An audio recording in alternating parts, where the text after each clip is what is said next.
साथियों, आज ये निर्णय लिया गया है कि राज्यों के पास वैक्सीनेशन से जुड़ा जो 25% काम था, उसकी जिम्मेदारी भी भारत सरकार उठाएगी। ये व्यवस्था आने वाले 2 सप्ताह में लागू की जाएगी। इन 2 सप्ताह में केंद्र और राज्य सरकारें मिलकर नई गाइडलाइंस के अनुसार आवश्यक तैयारी कर लेंगी। संयोग है कि 2 सप्ताह बाद 21 जून को ही अंतर्राष्ट्रीय योग दिवस भी है।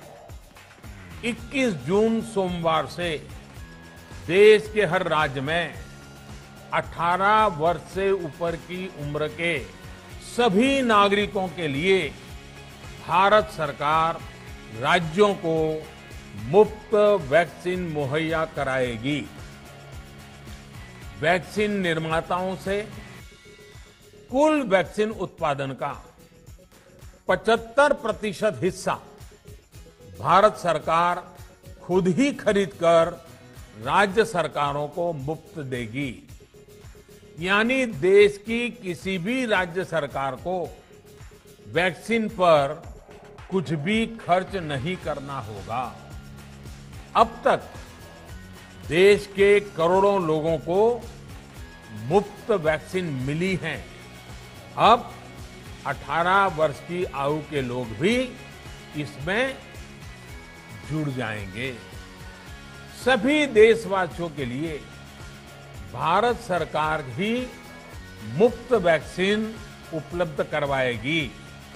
गरीब हो, निम्न मध्यम वर्ग हो, मध्यम वर्ग हो या फिर उच्च वर्ग, भारत सरकार के अभियान में मुफ्त वैक्सीन ही लगाई जाएगी। हां, जो व्यक्ति मुफ्त में वैक्सीन नहीं लगवाना चाहते, प्राइवेट अस्पताल में वैक्सीन लगवाना चाहते हैं, उनका भी ध्यान रखा गया है। देश में बन रही वैक्सीन में से 25% प्राइवेट सेक्टर के अस्पताल सीधे ले पाए, ये व्यवस्था जारी रहेगी। प्राइवेट अस्पताल वैक्सीन की निर्धारित कीमत के उपरांत एक डोज पर अधिकतम 150 रुपये ही सर्विस चार्ज ले सकेंगे।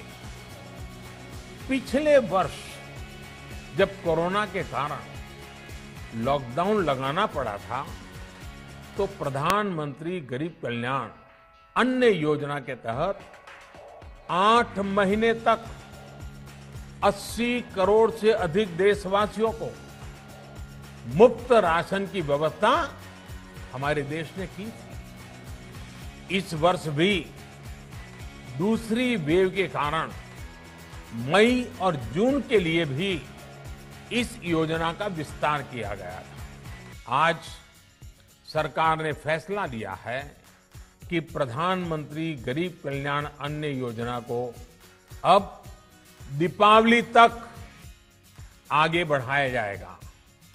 महामारी के इस समय में सरकार गरीब की हर जरूरत के साथ उसका साथी बनकर खड़ी है। यानी नवंबर तक 80 करोड़ से अधिक देशवासियों को हर महीने तय मात्रा में मुफ्त अनाज उपलब्ध होगा।